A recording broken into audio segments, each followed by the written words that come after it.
بسم اللہ الرحمن الرحیم۔ السلام علیکم۔ آج کی ہماری کہانی ہے تین ڈبے والا۔ میں لاہور میں سعودی عرب کے تعلیمی اتاشی کے سامنے بیٹھا تھا۔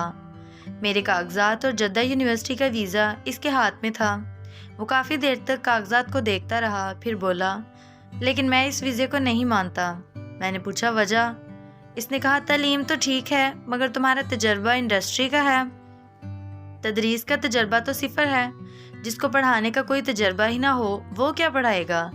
میں نے کہا، سر لیکن جدہ میں رئیس القسم نے میرا ٹیسٹ اور پڑھائی کا طریقہ دیکھ کر میری سفارش کی، پھر میرا ڈین سے انٹرویو ہوا، اس کے بعد یہ ویزا دیا گیا ہے۔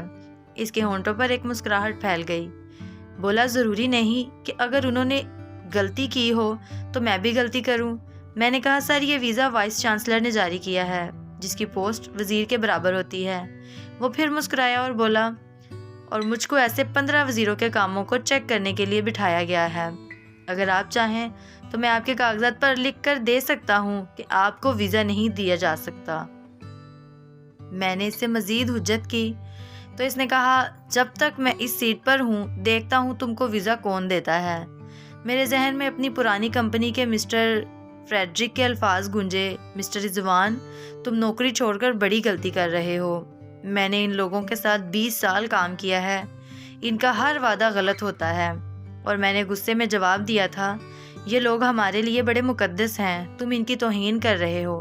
اس نے کاغذات پر دستخط کرتے ہوئے کہا تھا، ایک وقت آئے گا تم میرے الفاظ کو یاد کرو گے۔ شاید وہ وقت آ گیا تھا۔ پھر اس کے بعد میں نے 2 اور چکر لگائے ہوائی جہاز سے، اور ہر بار اتاشی کا وہی جواب تھا کہ جب تک میں اس سیٹ پر ہوں دیکھتا ہوں تم کو ویزا کون دیتا ہے۔ میرے لیے یہ بہت بڑا سخت وقت تھا۔ نہ خدا ہی ملا نہ وصال صنم۔ 2 مہینے بے روزگاری کے ہو چکے تھے۔ میں سخت ٹینشن میں بیٹھا تھا کہ بیل بجی، دروازے پر 3 ڈبے والا تھا۔ کوئی 70 سال کا ہوگا، بالکل ہڈیوں کا ڈھانچہ، میلا کچیلا پیوند لگے کپڑے، پسینے میں نہایا ہوا۔ کہنے لگا، صاحب 10 سال ہو گئے ہیں ان گلیوں میں چکر لگاتے، آج پہلی بار کسی کے گھر کی بیل بجائی ہے۔ میں نے حیرت سے کہا، ہاں بولو۔ کہنے لگا، یہاں نہیں، وہاں نیم کے پیڑ کے نیچے چبوترے پر بیٹھ کر آرام سے بات کرنی ہے۔ میں تذبذب کے عالم میں اس کے ساتھ چل پڑا۔ کہنے لگا، صاحب میری اکلوتی بچی کی شادی ہونے والی ہے، شادی میں صرف 1 ہفتہ باقی رہ گیا ہے، مگر میرے پاس 1 پیسہ نہیں ہے۔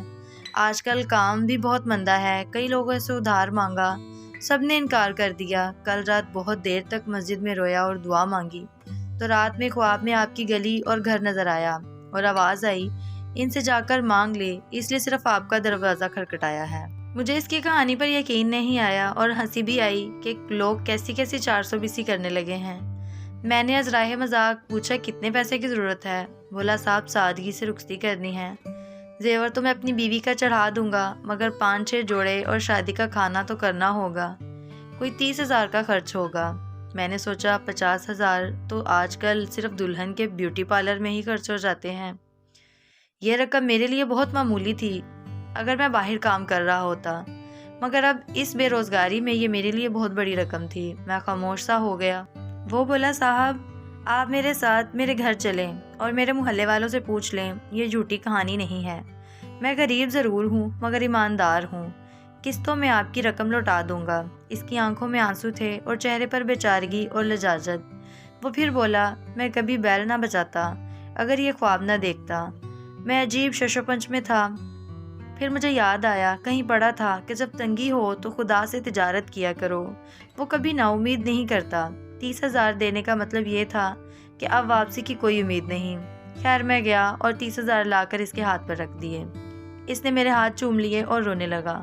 کوئی 15 دن بعد پھر اس نے دروازہ کھٹکھٹایا۔ میں نے غصے سے پوچھا، اب کیا مسئلہ ہے؟ کیا پھر کوئی خواب دیکھا ہے؟ بولا، ہاں، مگر آپ کو کیسے پتہ چلا؟ میں نے جھنجھلا کر کہا، ظاہر ہے، پہلے خواب دیکھا تھا تو بیل بجائی، اب پھر خواب دیکھا ہے ہوگا جو بیل بجائی ہے۔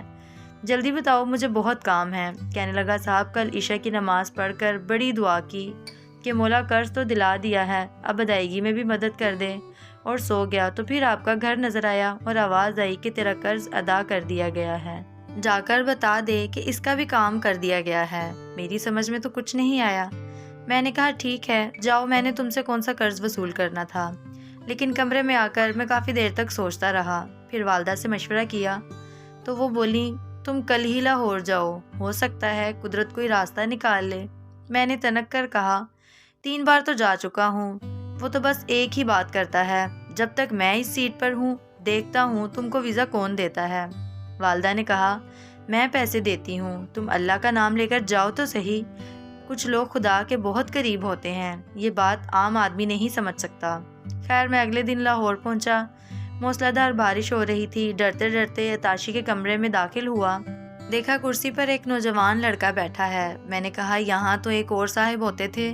بولا ہاں، ان کو 1 ہفتہ ہوا واپس وزارت خارجہ میں بلا لیا گیا ہے اور میں نے چارج سنبھال لیا ہے۔ میں نے کاغذات اس کو دیے، وہ بولا آپ تو بہت لیٹ آئے، اب تو یونیورسٹی کھلنے میں چند دن رہ گئے ہیں۔ پھر اس نے سیکرٹری کو بلایا، کہا کہ پرسوں سے یونیورسٹی شروع ہو رہی ہے، یہ پہلے ہی لیٹ ہو چکے ہیں، فوراً ٹکٹ بناؤ، پاسپورٹ پر ویزا لگاؤ اور سالانہ ہاؤس رینٹ 1 ماہ کی سیلری کا چیک بنا کر لے آؤ، اور سنو چائے بھجوا دینا۔ میں ایک لمحے کے لیے گمسم سا ہو گیا، قدرت اس طرح بھی مہربان ہو سکتی ہے۔ پرانے عطاشی کے الفاظ میرے کانوں میں گونج رہے تھے، اوپر والے نے اس مغرور شخص کی کرسی چھین لی تھی، کیا صرف میرا کام کروانے کے لیے؟ چائے ختم ہو گئی تھی، پاسپورٹ، ٹکٹ اور چیک میرے ہاتھ میں تھا۔ مجھے 3 ڈبے والے کے خواب کے الفاظ یاد آئے کہ تمہارا قرض ادا کر دیا گیا ہے، لیکن ایسی ادائیگی کا تو میں سوچ بھی نہیں سکتا تھا۔